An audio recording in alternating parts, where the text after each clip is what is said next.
বিশ্ব যোগ দিবসটা কিন্তু আমাদের যারা যোগা প্রেমী, আমরা যারা যোগা করি তাদের জন্য আর কি ঈদের দিনের মতো।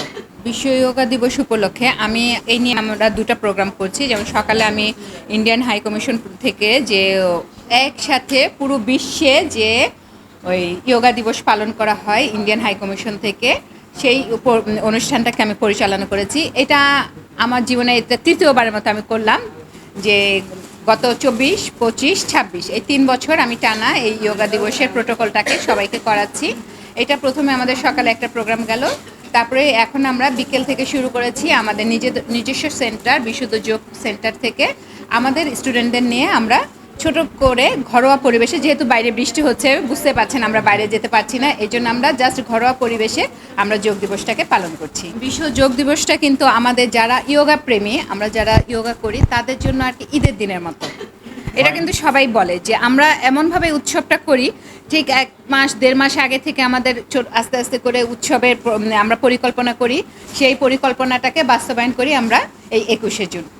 যেমন আমাদের ইন্ডিয়ান হাই কমিশন থেকে বিভিন্ন আমাদের যে সেন্টারগুলো থাকে বাংলাদেশে, ঢাকার বাইরে যাদের সেন্টার আছে যারা যোগা করে, তাদের সাথে যোগার প্রি ইভেন্ট করে।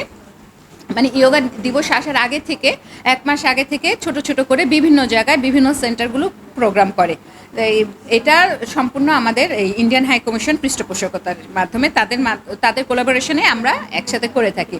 তো সেই প্রোগ্রামগুলো আমি কিছু কিছু করিয়েছি, যেমন পতঞ্জলি যোগ সংঘ থেকে করেছি ইন্ডিয়ান হাই কমিশনের সাথে একসাথে, ওইখানে আমি করিয়ে এসেছি। তারপরে আরেকটা রমনা করেছে মাতৃভূমি রমনা যোগা সংঘ থেকে, ওনারা অবশ্য নিজেরাই করেছে, ওই জায়গাটাকেও আমি করিয়ে এসেছি এই যোগা প্রোটোকলটা। তারপরে আজকে আবার আমরা করছি।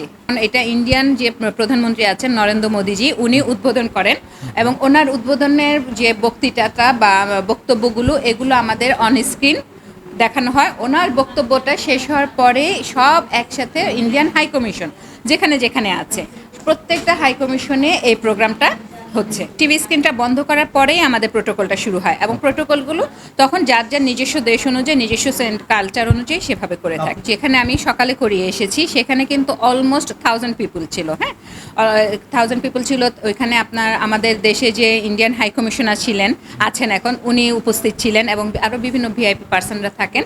তো এবং এখানে সারা বাংলাদেশ থেকে লোক আসে, শুধু ইন্ডিয়ান হাই কমিশনের লোক না, মানে সারা বাংলাদেশের সাধারণ জনগণ যে যেখানে যোগা করছে সে ইনভাইটেশন ওনারাই যোগাযোগ করছেন কারা কারা যোগা করেন। যেমন এখানে নটরডেম কলেজ থেকে আসছে, আপনার কোয়ান্টাম থেকে আসছে, বিভিন্ন আর্ট অফ লিভিং থেকে আসছেন, তারপরে যেমন ব্র্যাক ইউনিভার্সিটি থেকে স্টুডেন্টদের নিয়ে আসছেন। ওনারা আসলে যোগার প্রচারটা করার জন্য যতটা পারে তারা এটাকে বিভিন্ন মানুষের কাছে ছড়িয়ে দেওয়ার চেষ্টা করছে। তো ওইটা তো একরকম একটা অনুভূতি এবং আমি একটু গর্বের সাথেই বলতে চাই, এটা আমার as a teacher, Indian high কমিশনের টিচার, এটা আমি তৃতীয়বার সুযোগ পেয়েছি। সাধারণত সবাই 2বার করেই সুযোগ পায়, তো এটা আমার তৃতীয়বার সুযোগ। তো ওইটা তো অবশ্যই আমার একটা আনন্দের জায়গা, গর্বের জায়গা। আর যেটা আমার সেন্টারের থেকে আমি করছি এটা অবশ্যই আমার একটা আবেগের জায়গা, আমার আনন্দের জায়গা, যে আমি আমার স্টুডেন্টদের নিয়ে করছি। এবং যেটা সবচেয়ে বড় কথা হলো যে আমার স্টুডেন্টদের মধ্যে যে একটা এটা নিয়ে উৎফুল্লতা বা আনন্দ, তারা এটা করতে চাচ্ছে। অনেক আগে থেকে আমরা একটু একটু করে প্রস্তুতি নিচ্ছি, আমরা টি শার্ট বানিয়েছি, আমরা কি খাবার আনবো, এগুলো আমরা কিন্তু এটা কোনো স্পন্সর নেই, এটা আমরা নিজেরাই করছি। তো এই জায়গাটা তো অবশ্যই একটা অন্যরকম আনন্দের।